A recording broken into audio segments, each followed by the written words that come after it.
মাত্র 750 টাকায় হজ পালন করতে চান? চমকাবেন না, চমক আরও আছে। এই হজ পালন করতে আপনাকে লাখ টাকা খরচ করে পবিত্র মক্কা মদিনায় যেতে হবে না। ঢাকা থেকে মাত্র 60 কিলোমিটার দূরেই আপনি পালন করতে পারবেন তথাকথিত হজ ব্রত। বিশ্বাস হচ্ছে না? অবিশ্বাসীদের বিশ্বাস করাতেই টিম আন্ডার কাভারের এবারের নিবেদন হজ বাবা, যেখানে আমরা চোখে আঙুল দিয়ে দেখাবো কিভাবে সাধারণ মানুষের ধর্মীয় অনুভূতির 12টা বাজাচ্ছে এক শ্রেণীর অসাধু ভণ্ড।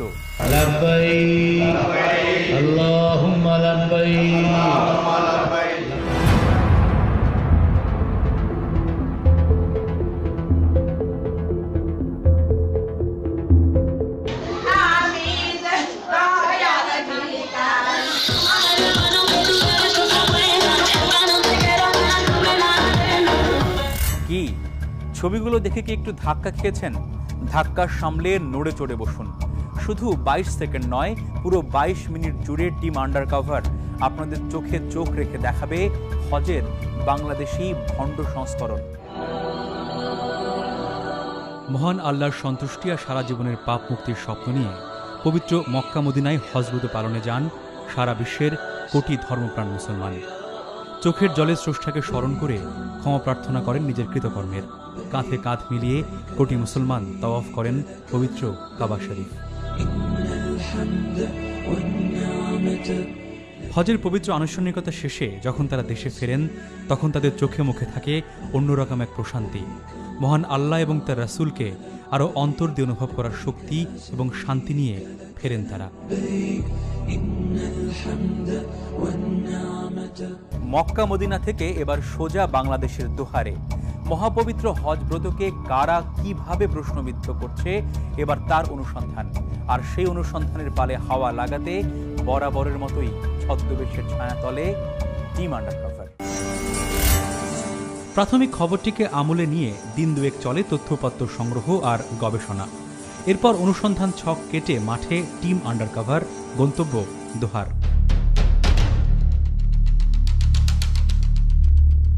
9 সেপ্টেম্বর 2016 সকাল 11টা। গোপন ক্যামেরায় আস্থা রেখে পিচ ঢালা কালো পথে টিম আন্ডার কাভার। মিনিট দুয়েক পর কাঙ্ক্ষিত গন্তব্য নটাখোলা কাদরিয়া পাক দরবার শরীফের দেখা মেলে। সাইনবোর্ডটিতে সযত্ন চোখ রাখুন। গোপন ক্যামেরার কাঁপা কাঁপা চোখে দূর থেকে যে বাড়িটি দেখছেন সেটিই আমাদের কাঙ্ক্ষিত হজ ক্যাম্প, যেখানে প্রতি বছর 9 সেপ্টেম্বর কয়েক হাজার মানুষ হজ পালন করে তথাকথিত। পরিস্থিতির হাবভাব বুঝে গুটি গুটি পায়ে হজ ক্যাম্পের দিকে টিম আন্ডার কাভার। সুপারি বাগান ঘেরা বাঁধানো পথে কিছুক্ষণ হাঁটতেই আমরা পৌঁছে যাই কাঙ্ক্ষিত গন্তব্যে। তারপর মনোযোগে চোখকে ব্যস্ত রাখা দরবারের সাজসজ্জা আর খাদেমদের খেদমতে।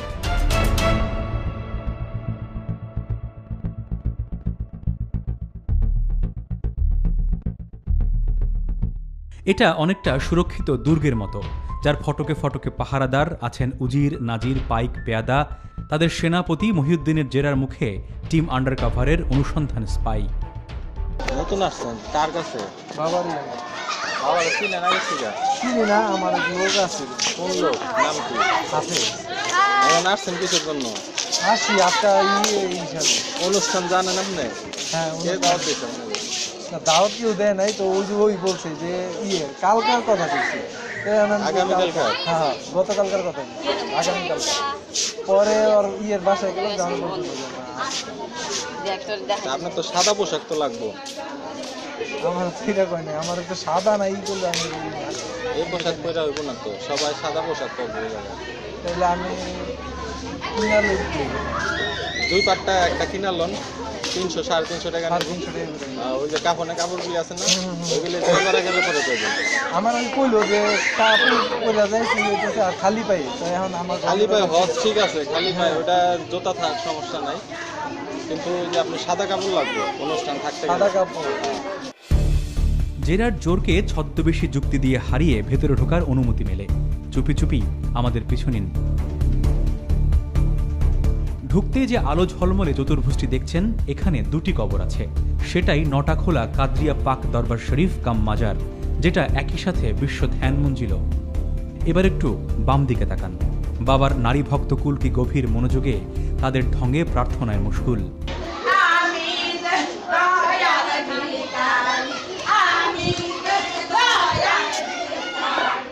পাশে অনেকে আবার প্রার্থনা করতে করতে ক্লান্ত হয়ে ঘুমিয়ে পড়েছেন, অনেকে আবার মোবাইলে ফেসবুকিংয়ে ব্যস্ত সময় পার করছেন।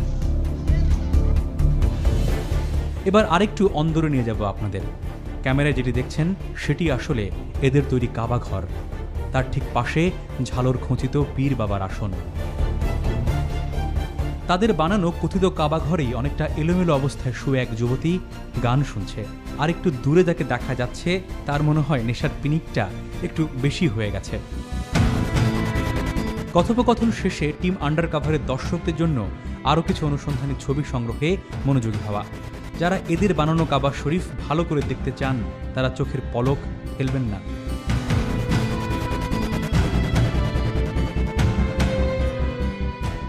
দেশি ভণ্ডদের তৈরি কাবা ঘর তো দেখলেন, এখন নিশ্চয়ই হজ ব্রত দেখার জন্য আপনাদের মনের মধ্যে উসখুস করছে। দর্শক, আপনাদের অনুপ্রেরণাই আমাদের প্রাণ, তাই আপনাদের প্রাণ আর মনকে আর কষ্ট দেব না। চলুন হজ দেখাই।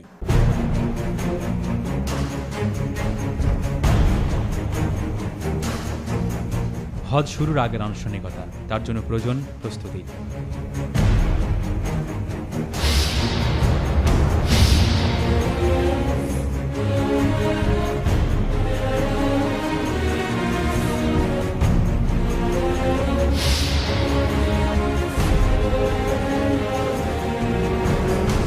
প্রস্তুতি শেষে হজ বাবার দরবারে মূল ফটকে অনুসন্ধানী চোখ রাখতেই চোখে পড়ে নানা ধরনের যানবাহনে একে একে হজ ক্যাম্পে এসে পৌঁছচ্ছে হাজিরা।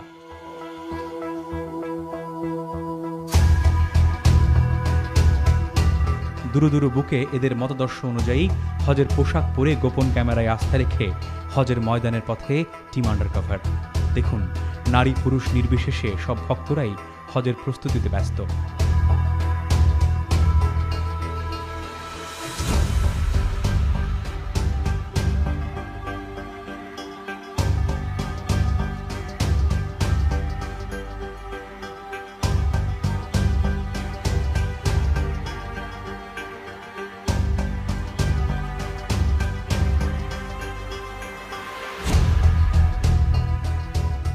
প্রস্তুতি পর্ব শেষে তথাকথিত হাজিরা এবার যোগ দেন হজের আগের দোয়া মাহফিলে, যেখানে হজ বাবা মতিউর রহমান তার কোকিল কণ্ঠে বয়ানে ব্যস্ত।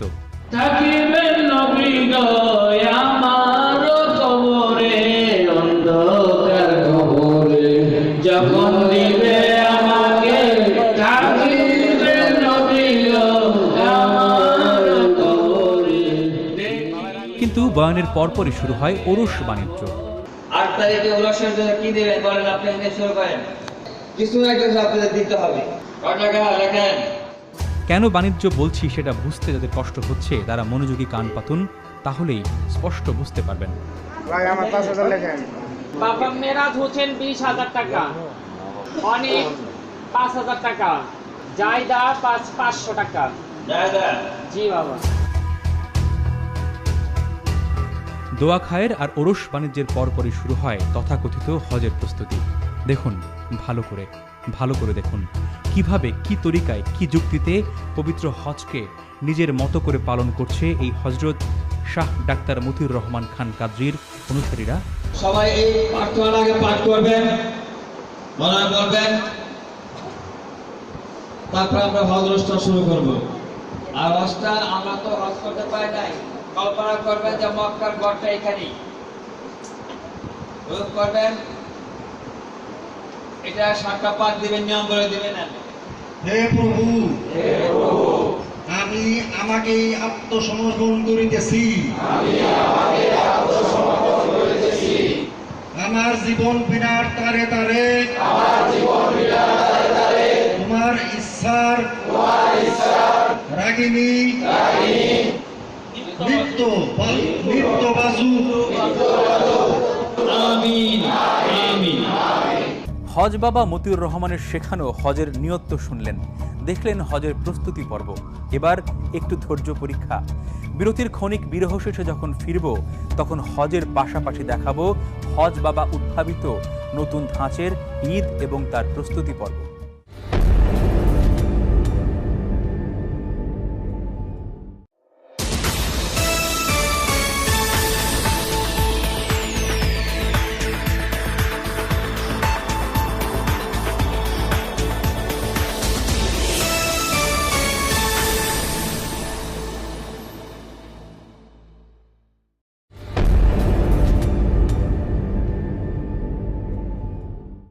বিরতির ক্ষণিক বিরহ শেষ।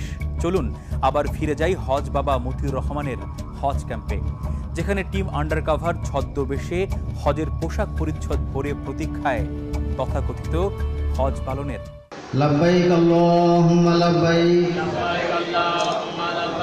লাব্বাইক লা শারীকা লাকা লাব্বাইক। হজ চলছে। ইন্নাল হামদা ওয়ান নি'মাতা লাকা ওয়াল মুলক। পবিত্র মক্কায় নয়, দোহারে। লাব্বাইক আল্লাহুম্মা লাব্বাইক। দেখুন কিভাবে অবমাননা হচ্ছে হজের সব হুকুম আহকাম। লাব্বাইক।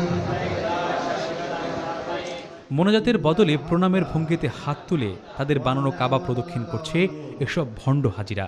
আর ইনাদের হজ পালনের সময় শুনলে আপনারা আরও চমকে উঠবেন। রাত 12টায় শুরু হয়ে তাদের হজ পালন শেষ হয় রাত 1টায়। ওয়ান নি'মাতা লাকা ওয়াল মুলক। রাত পেরিয়ে সকাল, ভোরের সূর্য আকাশে। আমাদের হাজি অনুসন্ধান সহযোগীও তারা হজ পরবর্তী ঘুম ভেঙে অবাক চোখে দেখছেন কি বিশাল আয়োজন খানাদানার।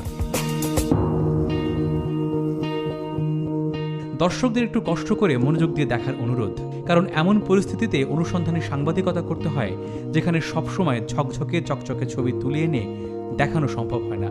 তারপরও দেখুন খুঁটে খুঁটে মনোযোগ দিয়ে কিভাবে মানুষ হয়ে মানুষকে সিজদা করছে অন্য একটি মানুষ। কাকে সিজদা করছে জানেন? সেই হজ বাবা মতিউর রহমানকে সিজদায় ব্যস্ত তার ভক্ত অনুসারীরা। হজ শেষ মানে অনুসন্ধান শেষ, এমনটা যারা ভাবছেন তারা ভুল ভাবছেন। চমক আছে আরও অনেক চমক, যার তালিকাও একেবারে ছোটখাটো নয়, যার অন্যতম হজ বাবা উদ্ভাবিত অভিনব ঈদ থিওরি। তবে ঈদের চাঁদ ওঠার আগে আপনাদেরকে জানাবো হজ বাবা মতিউর রহমানের অতীত কুণ্ডলী।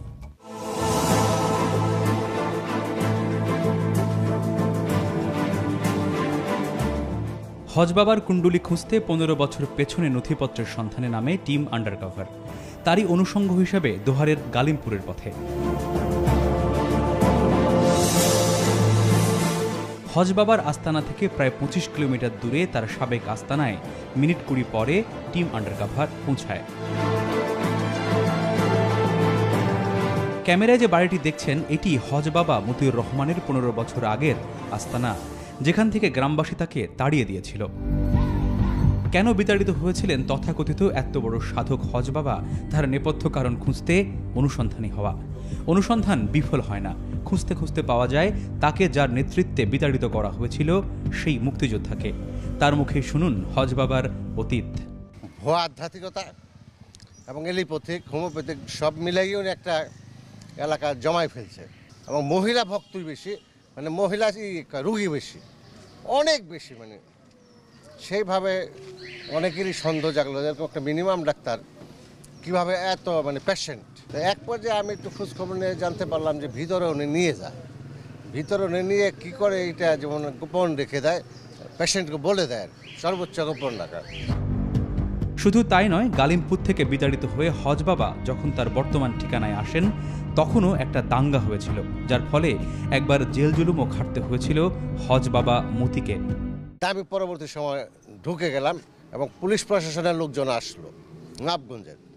আসার পর ঠিকই যাই দেখলাম ওই যে মাথার মুকুট এইগুলা দিয়ে ওনার ওই মহিলাদের উনি মানে বিশ্বস্তান্ত বিভিন্ন অ্যাক্টিং করে, যাতে এরা মনে করে এটাই অলৌকিক কিছু আছে, যেটার জন্য উনি অনেক টাকা পয়সা এখানে রোজগারের ব্যবস্থা করেছিল। এক পর্যায়ে পুলিশ এখান থেকে আমরা পুলিশের হাতে দিয়ে দেই। হজ বাবার অতীত কুণ্ডলী হাতে নিয়ে গালিমপুর থেকে 25 কিলোমিটার পথ পাড়ি দিয়ে আবারও জয়পাড়ায় টিম আন্ডারকভার। এবার লক্ষ্য তার মুরিদ হওয়া। লক্ষ্য পূরণের আগে শর্ত পূরণ, অর্থাৎ এই পীর বাবার মুরিদ হতে হলে মিষ্টি কেনা ফরজ। মিষ্টি নিয়ে টিম আন্ডারকভার চলেছে হজ বাবার দরবারে। সেখানে পৌঁছে আবার সে চিরচেনা পরিবেশ, যেটা দর্শকরা এর আগে দেখেছেন। চোখ বুলানো শেষে বাবার বিশেষ খাদেম কাদেরকে মুরিদ হবার কথা বলা হলে সে আমাদের বায়াত ঘরের দিকে নিয়ে যায়। সেখানে শুরু হয় মুরিদ বানানোর আনুষ্ঠানিকতা। সনদি, কাদরিয়া, কাদরিয়া, লাহুন্দি, লাহান্দি, সিনবেরিয়া, সিনবেরিয়া, ক্যানবেরিয়া, ব্যানবেরিয়া, মানবে দায়ান, মানবে দায়ান, চান্দে সূর্যম, চাঁদে সুঞ্জম, তারপাড়ায়ে, দারপাড়ায়ে, মোহাম্মদ, ইয়া মোহাম্মদ, মুস্তফা। কিন্তু সমস্যা হলো অনুসন্ধান ভাগ্য সবসময় সহায় হয় না। সেদিনও ছিল না, কারণ বাবার বায়াত প্রক্রিয়া পুরোটা আমরা ধারণ করতে পারিনি আমাদের গোপন ক্যামেরায়। মতিউর রহমানের হাত ধরে বায়াত হইয়া আব্দুর রহিম স্যার, আব্দুর রহিম স্যার উসিলা বায়াত হইলা। আমিন। মুরিদ হবার পর হজ বাবার বাড়িতে গ্রিন কার্ড পেয়ে যায় টিম আন্ডারকভারের অনুসন্ধান সোর্স। তখন অন্দর থেকে বাহির সব জায়গার খবরই আসতে থাকে একে একে। আলাপে আড়ি পাতুন। মানে প্রকৃত গরু ধরার পরে এই তোমার বয়স শুরু হইলো আজকে থেকে। তার মানে আজকে আমার বয়স কত হইব? আজকে শুরু তোবাক আল্লাহ মুসলমান হইলে আজকে তোমার বয়স শুরু হইলো। আচ্ছা, আমি আমার নামের পিছনে হাজির লাগাইতে পারবো না? লাগাই পারবা, সবই পারবা। সবাই বলতে পারবো যে আমি হাজি আলী। মুরিদ তো হলাম, কিন্তু মুরিদান হবার বাস্তব চিত্র টিম আন্ডারকভারের দর্শকদেরকে দেখাতে না পারার কষ্টে অনুসন্ধানী মন ব্যথায় টন টন করছে। তাই ব্যথা দূর করতে পরদিন আরেকজনকে মুরিদ বানানোর জন্য নেওয়া হলো হজ বাবার দরবারে। সেখানে ঢুকতেই দেখি বাবা রোজকার মতো সুখ নিচ্ছেন, নারী বেষ্টিত সুখ।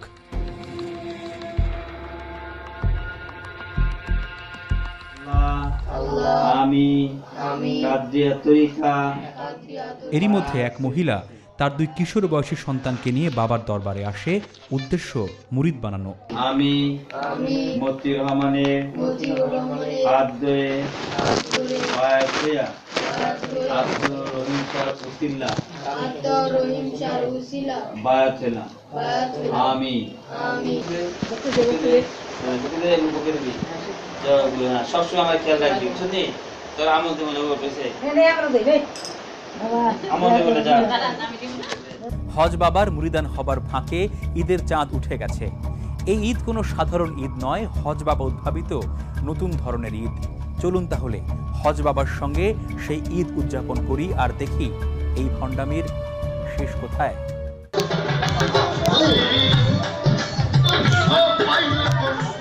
আজ জয়পাড়ায় হজ বাবার দরবারের ঈদ। প্রথমেই তার প্রস্তুতি পর্ব দেখায় দর্শকদের। নিশ্চয়ই খাজা বাবা স্টাইলের গান শুনতে পাচ্ছেন, দেখতে পাচ্ছেন বর্ণিল পোশাক পরে বাচ্চা কাচ্চা সাথে নিয়ে ঈদ করতে হজ বাবার দরবারে আসছে নানা বয়সী নারী আর পুরুষ। এদিকে আবার চলছে বড় বড় হাঁড়ি পাতিলে নানা রকম মুখরোচক খাবারের রান্নাবান্না। মুরিদানরা যখন ঈদের প্রস্তুতিতে ব্যস্ত, তখন হজ বাবা মতিউর রহমান ব্যস্ত তার রমণীর কুল নিয়ে। দেখুন, সিংহাসনে বাদশাহী কায়দায় বসে সুখ নিচ্ছেন মতি মিয়া। অপেক্ষাকৃত তরুণীরা তার একেবারে গা ঘেঁষে ঘাড় টিপ আর হাত পা টেপাটেপিতে ব্যস্ত।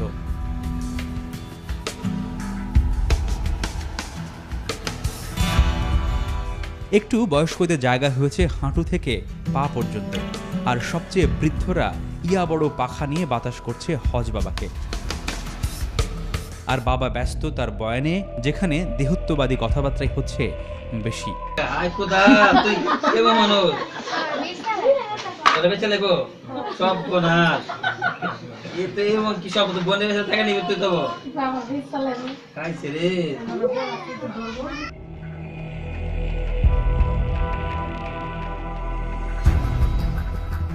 টেপাটেপিতে বাবা শান্তিনিক। এই ফাঁকে চলুন ঈদ প্রস্তুতির বাকি খবর নিয়ে আসি। পূজার জন্য কবরগুলোকে আলোকসজ্জায় উজ্জ্বল করা হয়েছে, সেই সাথে চলছে গান বাজনা। ভক্তরা গোল হয়ে শুনছে সেই গান, অনেকে আবার প্রস্তুতি নিচ্ছে ঈদের। এরই মধ্যে দুপুরের খাবার সময় হলো। তখন খাবার আসনে বাবার ভক্তরা টিম আন্ডারকভারের নতুন মুরিদকে বাবার আধ্যাত্মিকতা সম্পর্কে অবগত করা শুরু করলেন। শুনুন গাঁজাখড়ি গল্প কাকে বলে এবং সেটি কিভাবে শোনাতে হয়। বাবা নাকি 6 মাস জলে আর 6 মাস থাকে ডাঙায়। তার পায়ের দর্শন পাওয়াটাও অনেক ভাগ্যের ব্যাপার। এখন বুঝবেন না, যখন কিছুদিন না যাওয়া করবেন না, ওই সময়টা বুঝবেন। দেই আমি আইতাছি। স্পর্শ করা আপনার অনেক শত জন্মের ভাগ্যের গুণে স্পর্শ করতে হবে। তবে সাধারণ যদি ভাবেন তাহলে মস্ত বড় ভুল করবেন। সাধারণ আল্লাহর ওলি এগো বাবা যখন জন্মগ্রহণ করছে, আমাদের যে দাদি আছে, দাদিও তারা দেখতে পারে না। সে কোন জগৎ থেকে আইছে এটা কেউই করতে পারে না। হিস্টোরি আছে, ইতিহাস আছে। আগে 6 মাস থাকতো পানির মধ্যে, পানি থাকতো। এখন যদি সাগর দিয়ে আইডা দেখো, সাগর দিয়ে আইডা দেখো, আগে 6 মাস শুধু পানিতেই থাকে। ছোটকালে তো পানি থাকতো, ওনাকে দেখতে আটকাছে পানির উপরে দেওয়া। ঈদের মূল আনুষ্ঠানিকতা শুরু হয় বিকেলের দিকে।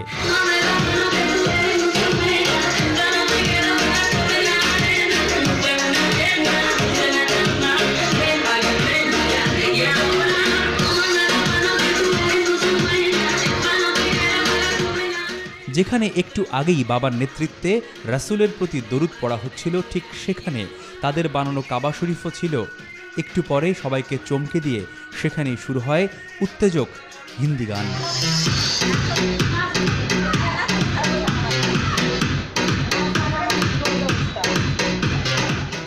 হজ এবং ঈদ নিয়ে মতি বাবার নোংরামি আর নষ্টামির বাস্তব চিত্র তো দেখলেন। এবার বাবার 12টা বাজানোর সময় হয়েছে। সাধারণ মানুষের ধর্মীয় অনুভূতি নিয়ে খেলাধুলার দায় দায়িত্ব তাকে কে দিয়েছে? এবার সেসব প্রশ্নের উত্তর খুঁজতে ছদ্মবেশী টিম আন্ডারকভার। প্রায় 1 মাসের অক্লান্ত আর নির্ঘুম অনুসন্ধানকে বাস্তবে রূপ দিতে প্রস্তুত টিম আন্ডারকভার। গাড়ি চলেছে গন্তব্যে, রং বদলাচ্ছে আকাশ আর রাজপথ। শক্তপোক্ত করা হচ্ছে অনুসন্ধান পরবর্তী আক্রমণ পরিকল্পনা। গন্তব্যে পৌঁছে ছদ্মবেশী টিম আন্ডারকভারের 2 জন সদস্যকে পাঠানো হয় হজ বাবার ঢাকার দরবারে। এই ফাঁকে জানিয়ে রাখি, হজ বাবা মতি মিয়া কিন্তু শুধু পীরই নন, ডাক্তারও বটে। তার ভিজিটিং কার্ড বলছে তিনি ভারত থেকে আল্ট্রা মেডিসিনে পিএইচডি, এছাড়া আমেরিকার ওয়ার্ল্ড সোসাইটির সদস্য। সে যাই হোক, এত মহান ডাক্তার কাম হজ বাবার কাছে একটি শারীরিক সমস্যা নিয়ে হাজির ছদ্মবেশী টিম আন্ডারকভার। প্রথমে কিছুক্ষণ সিরিয়ালের অপেক্ষা। ডাক্তারের কাছে দেরি করে, ডাক্তারের কাছে যান, তাড়াতাড়ি পারে দেয়, এটা দোকান না বাজার করলে আয় করলেন। বাবার কাছে চিকিৎসা নিতে যাওয়া টিম আন্ডারকভারের সদস্য বেশ সুশ্রী, তাই তার জন্য বিশেষ যত্ন। সে কারণে তাকে একটু আড়ালে নিয়ে কথা বলা শুরু করেন ডাক্তার কাম হজ বাবা। টেস্ট কিছুই করার নাই? না না, টেস্ট তো হয় নাই, মানে 3 বছর যাবত বিয়ে হয়েছে, মানে বেবি নেওয়ার চেষ্টা করতেছে কিন্তু হইতেছে না। যদি চোখের সমস্যা থাকতে পারে, যদি টেস্ট দেয় তাহলে করব। সমস্যার ধরন ধারণ হয়তো হজ বাবার মনে ধরে, সে কারণে তাকে অন্দরে নিয়ে যান তিনি। তারপর চিকিৎসা পদ্ধতি সম্পর্কে নিজ কানে শুনুন। সমস্যাটা আপনার, তাহলে কি করবো? তাহলে ওষুধ খাইতে দেব, আর ওনারা এই চেষ্টা করাবেন, চেষ্টা করাতে দেব না, হয়তোই হবে। এটা কি বলে সিমি জানাইছে, চেষ্টা করাবেন। তবে একেবারে শেষের দিকে হজ বাবার মনের মূল খায়েশটি বেরিয়ে আসে, যখন তিনি টিম আন্ডারকভারের রোগী অনুসন্ধানকারীকে দোহার যাবার আমন্ত্রণ জানান। তো ওই এত দোহারে তো যাওয়ার সমস্যা, তাহলে আপনি এনে ইয়ে করলে পারেন। সমস্যা গুলি মারবেন না না, তাহলে ওইখানে না করে, ওই সমস্যার জন্য ওইখানে না করে তাহলে চিকিৎসা এই নামে কোনো সন্দেহ করবেন।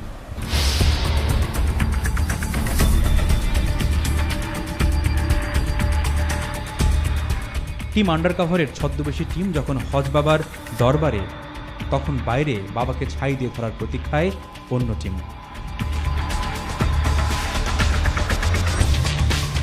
প্রতীক্ষা বেশিক্ষণ করতে হয় না। বাড়ির সামনে সাংবাদিকদের আনাগোনা দেখে চোরের মন পুলিশের মতোই বাইরে বেরিয়ে আসেন ডাক্তার মতিউর রহমানের ভাই। তার কাছে হজ বাবার সন্ধান চাইতেই মিথ্যের আশ্রয় তিনি। উনি আছে, আমরা খবর জানি, রোগী দেখছেন। কোথা থেকে খবর পেলেন আপনি? বললাম তো, আমরা সাংবাদিক। কিছুদিন আগে যে আপনাদের সামনে দিয়ে গেল, খেয়াল করছেন? কে গেল? ডাক্তার মতিউর রহমানকে চিনেন আপনি? চিনি, হ্যাঁ, চেহারা চিনি। চেহারা চিনেন? কখনো দেখছেন? আচ্ছা, উনি আছেন কিনা সেটা বলেন আপনি। আচ্ছা, উনি তো গফুর ভাইয়ের সাথে বাইরে গেছে, আজকে শুক্রবার দিন না? নাই, ছিল সকালে। তথ্যের কাছে আসলে মিথ্যে ধোপে টেকে না, তাই মতি মিয়ার ভাইয়ের কাছেও জানতে চাওয়া হজ বাবার পেশা সম্পর্কে। যে আপনার বড় ভাই আসলে পেশায় কি করেন ডক্টর মতিউর রহমান? পেশায় উনি তো মানে চিকিৎসা করেন। উনি হোমিওপ্যাথিতে ডিপ্লোমা করছেন, ইউনানিতে ডিপ্লোমা করছেন। জি। এই তো রুগী থাকলে রুগী দেখেন। আচ্ছা, এছাড়া আর কি করেন উনি? এছাড়া কি করবেন? দোহারে কি করেন উনি? দোহারে তো রুগী দেখেন। মানে উনি নিজেকে পীর দাবি করেন এরকম আমরা শুনেছি। এটা আপনারা শুনতে পারেন, আমরা তো জানি না। পরিস্থিতি সামাল দিয়ে ভাইকে বাঁচাতে আমাদের ভুয়া সাংবাদিক প্রমাণে ব্যতিব্যস্ত হয়ে ওঠেন তার ভাই ও মুরিদরা। আপনার নাম কি? আপনার কার্ডটা দেখি প্লিজ। আপনারা কোথায় কোন জায়গা থেকে আসছেন আপনার পরিচিত জানেন? এরকম তো অনেক ভুয়া সাংবাদিক সাজে আসে। প্রয়োজনে থানায় একটা কল দিয়ে বলেন আসুক লোকজন, আমরাও দেখি। তখন বলতেছেন আমরা এই কল দিই। না, আমরা থানায় কল দেওয়ার বলছি না, আমি আপনার নাম্বারটা সেভ করতেছি। করেন। সব চেষ্টা যখন ব্যর্থ, তখন দৃশ্যপটে হাজির ডক্টর মতিউর রহমান ওরফে হজ বাবা। দেখুন তার আন্তরিকতা। না, ঘরে বসবেন না, আপনার সাথে একটু কথা বলতে না, ঘরে আসেন, বাইরে থেকে কথা বলি। তার আন্তরিকতায় একটুও বিগলিত না হয়ে টিম আন্ডারকভার একে একে প্রশ্নবাণ ছুঁড়তে থাকে হজ বাবার দিকে, আর তিনি ব্যস্ত হয়ে পড়েন শাক দিয়ে মাছ ঢাকতে। আপনি আসলে পেশায় কি? পেশা একজন হার্বাল চিকিৎসক। এছাড়া আপনি আর কি করেন? এছাড়া তো আর কিছু না। বক্ত আছে আমাদের, পীর তরিকাপন্থী, আমি এদেরকে বায়াত করি। আমার বক্ত আছে যারা এই তরিকা পছন্দ, তারা আসে আমার কাছে। বায়াত করেন বলতে আপনি নিজেও একজন পীর আর কি, এই লাইনের পীর না, আমার কাছে আসে, এরা শুনে। হ্যাঁ, যেমন আপনার এখানে হজ হয়। হজটা হয় না, হজের জন্য আমার দোয়া করা হয় এখানে। লাব্বাইক আল্লাহুম্মা লাব্বাইক, লাব্বাইক লা শারীকা লাক লাব্বাইক। হজের জন্য ওই টাইমটা আমরা সবাই বসে একত্রে বক্তরা দোয়া করা হয়। কিন্তু সেটা পুরোপুরি হজের মতো কেন? হজের মতো অনুষ্ঠান, হজের যেমন হয়, আমরা ওই ধরনের ভাব গমেজ করে আমরা উঠাই যে হজের মতোই ওই ধরনের পরিবেশ হয়, পরিবেশ করে আমরা এখানে দোয়া করা হয়। এই কারণে কি কাবা শরীফ করা হয়? কাবা শরীফ তো না। তাহলে আপনি যে ওই যে কালো কাবা শরীফের না, এটা আমরা একটা প্রতীকী, আমরা এটা কাবা ঘর না এটা। তাহলে ধর্মের কোথায় কি বলা হয়েছে যে আপনি এই ধরনের কাবা শরীফের প্রতিকৃতি করে? না, এই তো কাবা ঘরের প্রতীকে বানানো হয় না, কিছুই হয় না এই ধরনের। মুসলমান হয়ে হনুমান আর যিশুর ছবি ঘরে কেন? উত্তরে হজ বাবা বলেন, তার মানে আমরা ধরে নিতে পারি যে আপনি একজন মুসলমান হিসেবে দাবি করছেন আর কি। হনুমানের ছবি এটা মানুষ রাখে, একটা যে কোনো মহাপুরুষের ছবি রাখা তো পাপ না।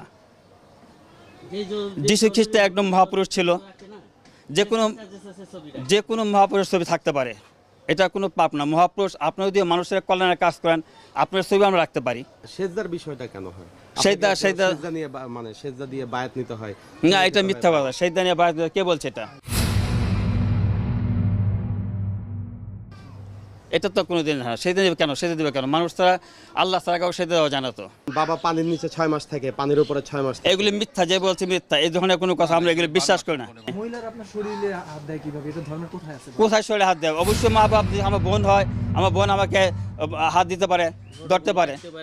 এরা তো আমার মেয়ের মতো। এরা কাদেরিয়া মতবাদের দোহাই দিয়ে এই মতিউর রহমান যেটা করছেন সেটা কতটুকু কাদেরিয়া এবং ইসলাম সমর্থিত, এবার সেই ব্যাখ্যা শুনুন। তার এটা তো হজ তো হবেই না, বরং তার এই ধরনের আকীদা কেউ যদি পোষণ করে, বিশ্বাস পোষণ করে, তাইলে এটা কুফরি হয়ে যাওয়ার খুবই সম্ভাবনা, এবং কুফরি হয়ে যাবে এটা নিঃসন্দেহে। এর সাথে আধ্যাত্মিকতার কোনো সম্পর্কই নেই, এবং কাদেরিয়া তরিকার সাথেও সম্পর্ক নেই। আমি কাদেরিয়া তরিকার একজন পীর, আমি নিজে, যদিও আমি কোনোদিন পীরালি করি না। কাদেরিয়া তরিকা অত্যন্ত সুন্নতের অনুসারী, রসুল করিম সাল্লাল্লাহু আলাইহি সাল্লামের সুন্নতের বাইরে তারা যান না। সুতরাং এটা যেমন কাবা শরীফটাই একটা মিথ্যাচার করতেছে, যে কাবা শরীফকে নিয়ে মিথ্যাচার করবে, সে আব্দুল কাদের জিলানী রহমতুল্লাহ আলাইহি, কাদেরিয়া তরিকার সম্পর্ক বলা হয় হযরত আব্দুল কাদের জিলানী রহমতুল্লাহ আলাইহি থেকে এসেছে। সে ওনাকে নিয়ে প্রতারণা করবে না, এটা তো বলা হয়, এটা তো নয়। অবশ্যই সে একটা প্রতারক ছাড়া আর কিছুই না। সে অনুসন্ধানী মনের বুদ্ধিমান দর্শক এতক্ষণ নিশ্চয়ই হজ বাবার অতীত এবং বর্তমান সম্পর্কে স্পষ্ট ধারণা পেয়েছেন। আপনাদের ধারণা আরও স্পষ্ট হবে আন্ডারকভার লাইভে, যেখানে দেখবেন হজ বাবা মতিউর রহমানের নেটওয়ার্ক কতখানি শক্তপোক্ত, আর তদবির কাকে বলে, কত প্রকার এবং কি কি।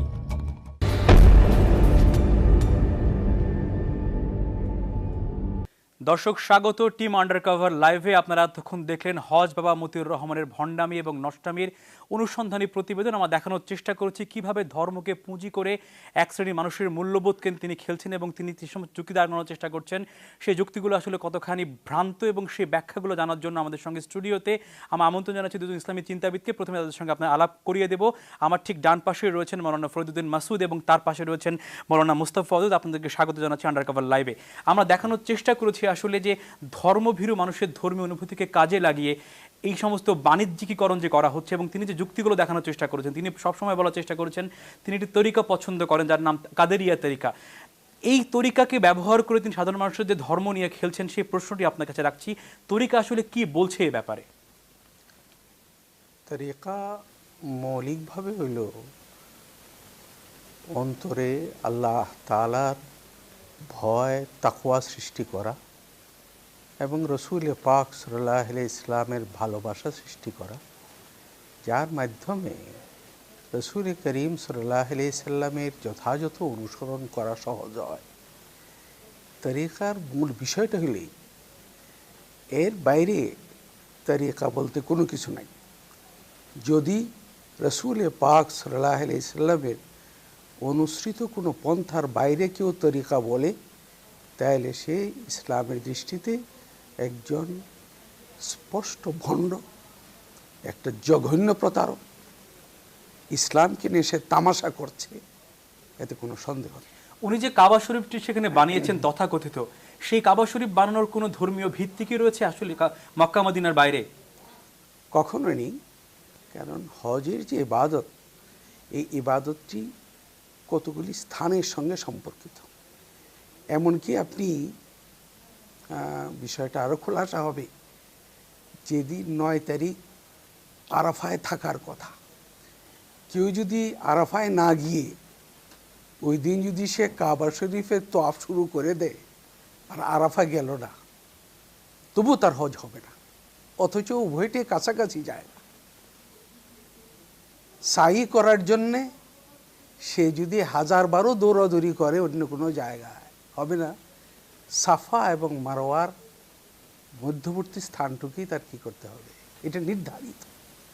মুজদালিফা নির্ধারিত, মিনা নির্ধারিত, তোয়াফের স্থান নির্ধারিত। এর বাইরে কোথাও এই ব্যাপারটা যদি কেউ চিন্তা করে তাইলে এটা ইসলামকে বিকৃত করা এবং সে ইসলামের ভিতরেই থাকবে না, ইসলামের সাথে তার কোনো সম্পর্কও নেই এবং সুস্পষ্টভাবে সে কাফের বলে গণ্য হবে। মৌলানা মুস্তাফা ওয়াদুদ, আমরা একটা জিনিস দেখেছি, তিনি কিন্তু দেখলাম যে তাকে সিজদা করা হচ্ছে, অর্থাৎ তার পায়ে পড়ে তার পায়ে মাথা ঠেকে সিজদা করা হচ্ছে এবং তাকে সেখানে চুমু খাওয়া হচ্ছে এবং তার সঙ্গে যারা সহযোগী তারা বলছেন যে এরকম পায়ে সালাম করতে পারা নাকি শত জনমের ভাগ্য। তো এই ব্যাখ্যাটা ইসলাম আসলে কি বলছে? কোনো মানুষের পায়ে পড়ে সিজদা করার ঢঙ্গে সালাম করা, এটা কি ইসলাম সমর্থন করে আসলে? কখনোই না। ইসলাম যে কথা বলে সেটি হচ্ছে মূলত আমরা আল্লাহ রব্বুল আলমিনের সৃষ্টি, আল্লাহ রব্বুল আলমিন আমাদের মালিক, আমরা তার গোলাম। একজন গোলামের জন্য সবচেয়ে বেশি কার্যকরী কাজ সেটা হচ্ছে সে তার মালিকের ইবাদত করবে, তার মালিকের আরাধনা করবে, তার মালিকের সন্তুষ্ট চিত্তে সে তার মালিকের জন্য সিজদা করবে। আল্লাহ রব্বুল আলমিন মানুষের সবচেয়ে দামি যে অঙ্গটি বানিয়েছেন সেটা হচ্ছে কপাল, আর এই কপালটি একমাত্র আল্লাহর জন্যই নির্ধারিত, অন্য কাউকে সিজদা করার কোনো সুযোগ নেই। আল্লাহ রাব্বুল আলামিন বলেছেন যে সিজদা একমাত্র আমার জন্যই হবে, আমিই সিজদার মালিক, অন্য কেউ সিজদার মালিক নয়। রাসূলুল্লাহ সাল্লাল্লাহু আলাইহি ওয়াসাল্লাম বলেছেন যে সিজদা একমাত্র আল্লাহর জন্যই, অন্য কারোর জন্য সিজদা করার কোনো অনুমতি নেই। যদি কখনো অন্য কারোর জন্য সিজদা করার যদি অনুমতি থাকতো তাহলে আমি স্ত্রীকে বলতাম তার স্বামীকে সিজদা করার জন্য, এটা নেই। ইসলামে স্ত্রীকে বলতো স্বামীকে সিজদা করার জন্য, তাহলে স্বামী স্ত্রীর কাছে অনেক মহামূল্যবান। আর আমরা আল্লাহ রাব্বুল আলামিনের সৃষ্টি, আল্লাহ রাব্বুল আলামিন আমাদের মালিক, সুতরাং আমাদের এই কপালকে একমাত্র আল্লাহর জন্যই সঁপে দিতে হবে, অন্য কারোর জন্য সঁপে দেওয়ার কোনো সুযোগ নেই। যদি কেউ বলে যে আমাকে সিজদা দাও, বা সিজদা নেওয়ার জন্য যদি কেউ মুখাপেক্ষী থাকে, সে একদম কুফরি করলো, সে আল্লাহর সাথে বেঈমানি করলো, তার জন্য সিজদা নেওয়ার কারণে সে মুশরিকে পরিণত হয়েছে। ফরিদুল মাসুদ, আরেকটা বিষয় আমরা সেখানে লক্ষ্য করেছি, সেটা হচ্ছে যে নারী বেষ্টিত অবস্থা তাকে আমরা সেখানে দেখেছি। অর্থাৎ আপনি তো নিজের ছবিতে দেখেছেন তার হাত পা টেপাটেপি করছে এবং শরীরের সংবেদনশীল অঙ্গ প্রত্যঙ্গ তার হাত দিচ্ছে এবং টেপাটেপি করছে। তো এই ব্যাপারটা তো শরিয়া সমর্থন করে কিনা সেই ব্যাখ্যাটা জানতে চাই আসলে। শরীয়ত তো সমর্থন করতেই পারে না, করবেই না, করেও না। তো আমার মনে হয় এই লোকটা যৌন বিকারগ্রস্ত, সে তো একটা সুস্থ মানুষ বলে আমার তো মনে হচ্ছে না। এবং তার কাছে যারা যাচ্ছে তাদেরকে সে এমনভাবে ইয়ে করছে, তারা মানে মগজ ধোলাই করার মতো একটা ব্যাপার। শুধু মগজ ধরেই না, তাকে সম্মোহিত করে ফেলছে, নানা কথা বলে, আল্লাহর কথা বলে। তো এই যার কারণে এরা বাছ বিচার করার শক্তি হারিয়ে ফেলছে, বিবেচনার শক্তিও তারা হারিয়ে ফেলছে। অবিলম্বে সকলেরই তওবা করে ফিরে আসা উচিত, নইলে এটা সমাজে যে তারা বলছে তারা সুফিজমের চর্চা করছে, তারা গান বাজনা করছে, একই সঙ্গে কাবার প্রতিকৃতি বানাচ্ছে, সেখানে তারা তাওয়াফ করছে এবং তারা বলছে যে আমরা যারা যেতে পারছি না এখানে আমরা কাবা শরীফ বানিয়ে হজ পালন করছি। এবং তারা যে হজের নিয়াতটি বর্ণনা করছে সেটিও কিন্তু কোনোভাবে আমাদের যে সমস্ত নিয়াত আমরা হজে দেখি সেখানে কোনোভাবে সমর্থন করছে না। তো সুফিজমের সঙ্গে কি আসলে এরকম শারীরিক যোগাযোগ বা এরকম দৃশ্যর কোনো যোগাযোগ রয়েছে কিনা? আসলে এটা তো শয়তানি ছাড়া কিছুই নয়। এটা তো সুফি যারা, যাদের অন্তঃকরণ বিশুদ্ধ এবং যারা নিজেকে আল্লাহ প্রেমে নিজেকে যারা নাকি নিজেকে নিয়োজিত করেছেন এবং রসুল করিম সাল্লাল্লাহু আলাইহি ইসলামের প্রেমে নিজেদেরকে আপ্লুত করেছেন, এরা কখনোই এই ধরনের কাজে উৎসাহ বোধ করবে না এবং এটাকে তারা ঘৃণা করবে এবং এটাকে রুখবার জন্য প্রত্যেকের জন্য চেষ্টা করাটা এটা ফরজ আইন। আচ্ছা, আরেকটা প্রসঙ্গ এখানে বারবারই ঘুরে ফিরে আসে। তারা বলছেন যে আমরা যারা গণমাধ্যম কর্মী সেখানে গোপনে যে ভিডিও ধারণ করে বাংলাদেশের লোককে দেখানোর চেষ্টা করেছি, তারা একটা বিষয় বারবারই বলছেন যে এরকম একটা সুফি মানুষ, যে মানুষের 1500 বছর পর এরকম একটা কাজ বাংলাদেশে করার সাহস দেখিয়েছে, তাকে নিয়ে আমরা কেন এই সমস্ত কর্মকাণ্ড করছি? আপনারা যারা আলেম সমাজ রয়েছেন, যারা ধর্মকে রক্ষা করার জন্য রাজপথ থেকে শুরু করে সব জায়গায় কাজ করেন, আপনাদের চোখের আড়ালে ঘটনাগুলো ঘটছে, আপনাদের দায় দায়িত্বকে আপনারা এড়াতে পারেন কিনা এই ক্ষেত্রে? জনাব শ্রাবণ সাহেব, আমি আপনাকে প্রথমে ধন্যবাদ জানাচ্ছি আসলে এই একটি অনুসন্ধানী রিপোর্ট করার জন্য। কারণ সংবাদ জগতে অনুসন্ধানী রিপোর্ট করে নিজের জানকে বাঁচে রেখে এই জাতীয় নিউজগুলো আমাদের মাঝে নিয়ে আসার জন্য আপনাকে অভিনন্দন। পাশাপাশি যেই প্রশ্নটা আমাকে করেছেন যে আমাদের দায়ভার আসলে আছে কি না, আপনি দেখে থাকবেন বাংলাদেশ 15 বা 16 কোটি মানুষের দেশ। এই 15-16 কোটি মানুষ বাংলাদেশের আপনার উত্তরটা নিব। আমাদের একটা ফোনে একজন দর্শক রয়েছে, তিনি আমাদের একটা প্রশ্ন করবেন। দর্শক, আপনি আপনার নামটি বলে প্রশ্নটি করুন।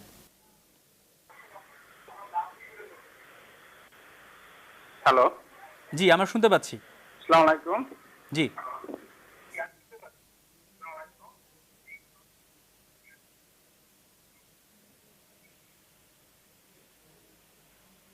দর্শকের প্রশ্ন আমরা নিতে পারলাম না। আপনাকে যে কথাটি বলছিলাম যে দায়ভারটা আপনারা এড়াতে পারেন কিনা, আসলে সেই ব্যাপারটা নিয়ে বলছিলেন আপনি।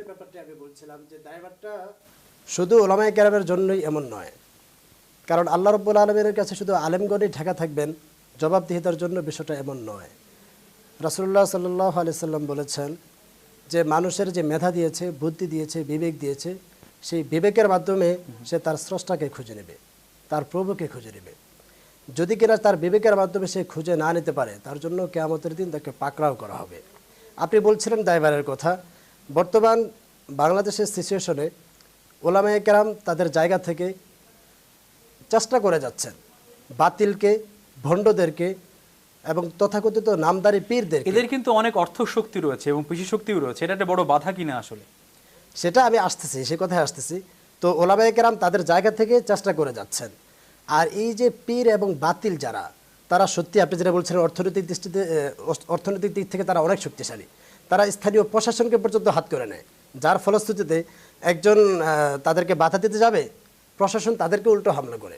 তো এতে করে তার জীবন বাজি, মানে যে জীবন বাজি নিয়ে তো সে আর হামলা করে না, বা যারা অনেকে জীবন বাজি নিয়েও হামলা করতে চায়, প্রশাসন তাদেরকে ঠেকিয়ে দেয়। তো তাদের অর্থের ভিত্তিতে, অর্থের প্রতিকূলের না থেকে তাদের অর্থের যে যোগান, এই যোগানের কারণে তারা স্থানীয় প্রশাসনকে হাত করে, স্থানীয় যেই চেয়ারম্যান মেম্বার আছে তাদেরকে পর্যন্ত হাত করে ফেলে কোনো কোনো জায়গা আছে। এখানে আমরা যেটা দেখতে পেয়েছি, আমার মনে হয় এই ডাক্তার মতিউর রহমান দোহারের জয়পাড়াতে তার যে আস্তানা, আমার জানা মতে 2004 সালে একবার এখানে তিনি মহিলাদের পিল নামে একটি গোপন চিকিৎসা করতেন। তো একবার এলাকাবাসী সেখানে মূর্তি পূজাও করতেন, আমার সেই তথ্য প্রমাণও সেখানে পেয়েছি। ওকে, তো ওই যে সেখানে মহিলাদের গোপন চিকিৎসা করত, এই গোপন চিকিৎসা সুবাদে সেখানে পিল এবং কন্ডম পাওয়া যায়। এলাকাবাসী বিষয়টি অনুধাবন করতে পেরে তাকে ধাওয়া করে, সেও পাল্টা ধাওয়া করে, একটা পর্যায়ে সে সাময়িকভাবে তার আস্তানাকে মিটিয়ে দেয়, অনেকদিন স্থগিত থাকে। অনেক দিন পর আবার সে অনেক টাকা পয়সার রোজগার করে মানুষদেরকে, বিশেষ করে বাংলাদেশের মানুষ কিন্তু একদম সহজ সরল, তাদেরকে সহজেই বোঝানো যায়। আর টাকার লোভ যখন দেখানো যাবে তখন দরিদ্র মানুষ যারা দারিদ্রতায় ভোগেন তাদেরকে টাকা দেওয়ার কারণে, অর্থবিত্তের ফলে সে তাদেরকে হাত করে নিচ্ছে, স্থানীয় প্রশাসনকে হাত করে নিচ্ছে, আবার সে এমন একটা স্থাপন করে ব্যবসা শুরু করে দিয়েছে এবং সেখানে ভণ্ডামি নষ্টামি শুরু করে দিয়েছে। অর্থনীতির ব্যাপারটা এখানে সত্যি একটা কাজ করে। আমরা আলোচনায় আসলেই থাকবো, আলোচনা ফিরবো আমরা। দর্শক, আমরা নিব ছোট্ট একটা বিরতি। বিরতির পরে এসে আমরা আপনাদেরকে দেখাবো আসলে মতিউর রহমানের প্রোগ্রাম বন্ধ করার জন্য কি ধরনের তদবির করেছিল আমাদের কাছে।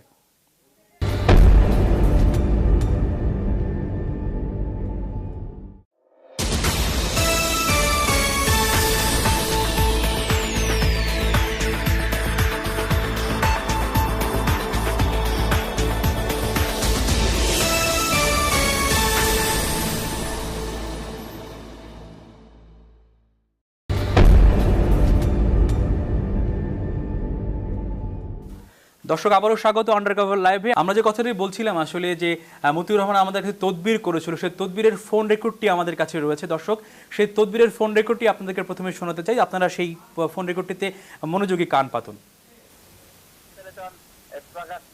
ভালো আর কি মনে করেন, আপনি একটু স্যাক্রিফাইস করেন, আপনার উপকার করবো। আর এটা কি করতে হবে আপনি বললেন, আমরা এটা যদি এটা প্রোগ্রামে বাদ দেওয়া যায় আমরা উপকৃত হবো আর কি। তথ্যমন্ত্রীর কাছে বলছি, তথ্যমন্ত্রী হয়তো আপনার ফোন করতে পারে আপনার কাছে, আপনি কথা বলেন। কে ফোন দিবে? তথ্যমন্ত্রী সচিব। আপনি চাই আর কি এটা আপনার স্টপ রাখেন, এটা যে কোনো প্রয়োজন হোক আমরা বলেন, আমরা আসছি আর কি, আপনার এটা মানতে রাজি আছি। এর বন্ধের জন্য আপনি আমাদের সাথে এই আলোচনা করতে পারেন। এটা তো আমাদের গোপনীয় ছিল, তো আমরা আগে মিথ্যা বলছি যে আমরা করি নাই, তো এটা আমরা করি এটা আমরা বলবো না। দর্শক, আপনার ফোনটি শুনলেন এবং তিনি যেখানে তার যে ভিজিটিং কার্ডটি রয়েছে সেই কার্ডটিতে সমস্ত ডিগ্রির কথা বলা হয়েছে, সেই ডিগ্রিগুলো কিন্তু তিনি আসলে ধারণ করেন না। তিনি শুধুমাত্র ডিপ্লোমা পাশ করেছেন ইউনানিতে, কিন্তু তিনি লিখেছেন তিনি পিএইচডি পাশ করেছেন আল্ট্রা মেডিসিন, এরকম আরও অনেক মিথ্যাচার তিনি করেছেন। আমরা আবার আলোচনায় ফিরে আসি।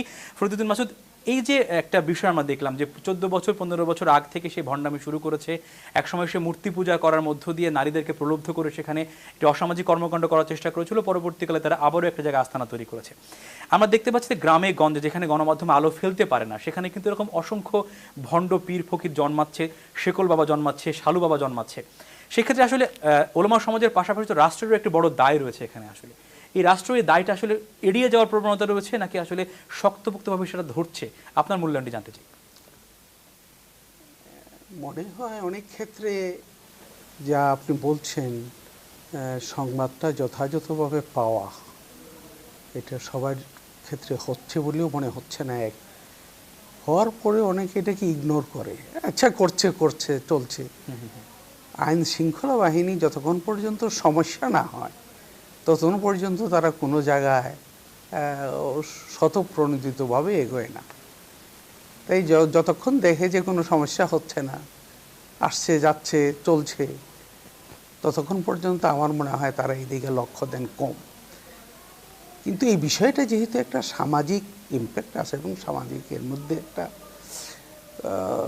ভীষণ একটা অবস্থা হবে সৃষ্টির, একটা অনাসৃষ্টি, এটা অনাচার, এই বিষয়ে আমাদের আইন শৃঙ্খলা বাহিনীর তৎপর হওয়া এবং সতর্ক হওয়া কর্তব্য বলে আমি মনে করি। আসলে আইন কিন্তু এক্ষেত্রে খুব বেশি শক্তপোক্ত অবস্থায় যে রয়েছে আমরা কিন্তু সে ব্যাপারে দেখিনি। আমাদের সঙ্গে একজন অতিথি রয়েছেন এবং গবেষক রয়েছেন, তিনি এই সমস্ত আইন নিয়ে কথা বলেন। তিনি আমাদেরকে সাক্ষাৎকার দিয়েছিলেন। আসলে আইনটি কি বলছে সেটা আমরা জেনে নেব ঢাকা বিশ্ববিদ্যালয়ের একজন লেকচারারের কাছ থেকে। হচ্ছে পীর আনা হচ্ছে, সেখানে বিভিন্নভাবে হয়তো আপনার বিভিন্ন ইসলামের সাথে যায় না এমন কাজকর্ম করা হচ্ছে, আলটিমেটলি মানুষের মধ্যে কিন্তু পুরো সমাজ ব্যবস্থা সম্পর্কে কিন্তু আপনার একটা নেতিবাচক প্রভাব পড়বে। বাংলাদেশে প্রচলিত যে আইন কাঠামো, সেখানে দণ্ডবিধির 295 সেকশন, যেটা 295 ধারাটায় কিন্তু এই সম্পর্কে সুনির্দিষ্টভাবে বলা আছে যে কোনো ধর্মকে আঘাত দেওয়া, কোনো ধর্মকে বিদ্রূপ করা, কোনো ধর্মকে বিদ্রূপ করে এমন কাজ করা, এমন কথা বলা, এমন কোনো লেখালেখি হোক, সেটা কিন্তু সেখানে বলা আছে। সেখানে কিন্তু সর্বোচ্চ শাস্তি ধরেন কমপক্ষে 2 বছর তার কারাদণ্ড হতে পারে।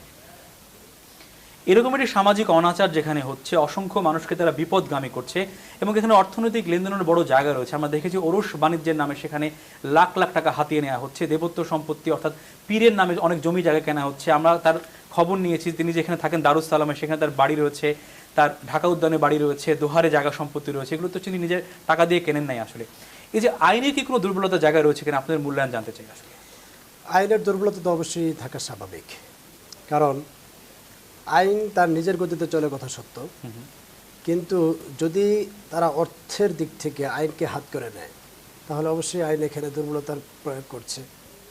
আমার মনে হয় এত কিছু হুট করে হয়ে যায়নি, এর পেছনে একটি বিশাল শক্তি কাজ করছে। সেই শক্তিটা কি? জনবল আছে, অর্থবল আছে, পাশাপাশি আরেকটা বিষয় আছে।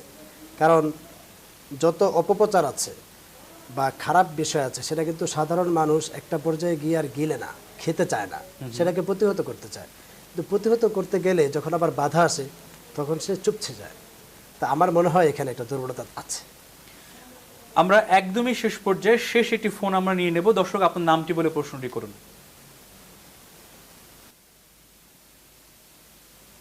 হ্যালো, জি, প্রশ্নটি করুন আপনি। হ্যালো, আসসালামু আলাইকুম। ওয়ালাইকুম আসসালাম। আমি শিমুল বলতেছি। জি, আমার প্রশ্নটা হচ্ছে, আমাদের দেশে কি বন্ডপীঠদের সম্পর্কে কোনো আইনি ব্যবস্থা কি আছে? আপনার প্রশ্ন আমরা বুঝতে পেরেছি। এই বিষয়ে আমরা কথা বলছিলাম আইনি ব্যাপারে, যে ব্যাপারটি আইনের বাইরে তো একটা মানবিক প্রতিরোধের জায়গা রয়েছে। আমরা যারা ধর্মপ্রাণ মুসলমান বা আমাদের অসাম্প্রদায়িক বাংলাদেশ, যেখানে প্রত্যেকটা ধর্মের ব্যাপারে আমরা সমান শ্রদ্ধা রাখার চেষ্টা করি, সামাজিক প্রতিরোধ যদি আমরা গড়ে তুলতে পারি শেষ পর্যন্ত, তাহলে হয়তো এই সমস্ত ভণ্ডদের কাছ থেকে মানুষকে বাঁচিয়ে রাখতে পারি। সেক্ষেত্রে ওলামা সমাজের তো একটা বড় ভূমিকা সেখানে রয়েছে। তো আমরা দেখি যে এই সমস্ত ক্ষেত্রে অনেকেই কিন্তু মুখ খুলতে চান না। অনেকে বলেন যে না, একটা নির্দিষ্ট অঙ্কের মানুষ তার সঙ্গে যুক্ত রয়েছে, আমি যদি কথা বলি তাহলে আমারও বিপদ হতে পারে। আসলে এই জায়গা থেকে বের হয়ে আসা উচিত কিনা, দায় এড়ানোর জায়গা থেকে বের হয়ে আসা উচিত কিনা? অবশ্যই এখানে আমার মনে হয় কেবল আর্থিক বা অন্য দিকের সাথে ড্রাগের বিষয়ে বোধহয় আমার যতটুকু ধারণা, কারণ আমরা দেখতেছিলাম যে একজন ড্রাগ নিয়ে প্রায় বেহুশ হয়ে আছে। ড্রাগেরও রমরমা ব্যবসা এখানে চলছে। আর এড়ায় চলা এই জিনিসটা তো ইসলামের দৃষ্টিতে ঠিক নয়। বরং রসুল করিম সাল্লাল্লাহু আলাইহি ওয়াসাল্লাম বলছেন, যদি তোমার শক্তি থাকে তাহলে তুমি এটা প্রতিরোধ করো, হাত দিয়ে প্রতিরোধ করো। তাও যদি না হয় তো ভাষা দিয়ে প্রতিরোধ করো। তাও যদি না হয় মনে মনে অন্তত ঘৃণা করো। এবং সেটি হলো সবচেয়ে ইমানের দুর্বলতম দিক। তো আর এদিকে উলামায়ে কেরামের দায়িত্ব, তারা যেহেতু ধর্মীয় নেতা, সামাজিক দিক থেকে এটাও এড়ানোর কোনো অবকাশ নাই। এবং আমার মনে হয় যে আইন শৃঙ্খলা বাহিনীর দায়িত্ব তো পালন করতে হবেই, কিন্তু সামাজিক দায়িত্ববোধটা হলো সবচেয়ে বড় জিনিস। সামাজিক সচেতনতা যদি সৃষ্টি হয় তাহলে এই ধরনের ভণ্ডরা কোথাও জায়গা পাবে না। আপনারা কি আর ওলিউল্লাহর লাল সালুর মনে পড়ছে, এই বইটি গল্পটার কথা আমার এখন মনে পড়ছে। হুজুর, আমাদের সময় একেবারে শেষ। আপনাকে ধন্যবাদ জানাচ্ছি আমাদের সঙ্গে যুক্ত হওয়ার জন্য। প্রত্যেককে ধন্যবাদ। দর্শক, আমরা চেষ্টা করেছি অনুসন্ধানের আলো ফেলে মতিউর রহমানের মতো ভণ্ডপীঠদের আসল রহস্য এবং চরিত্র আপনাদের সামনে তুলে ধরার জন্য। আপনারা আপনাদেরকে জানান আপনাদের চোখে ধরা পড়ে সময় অসঙ্গতির খবর, আমরা সেখানে ফেলব অনুসন্ধানের আলো। থাকুন নিউজ 24 এর সঙ্গে, থাকুন সতর্ক, থাকুন টিম আন্ডার কভারের সঙ্গে।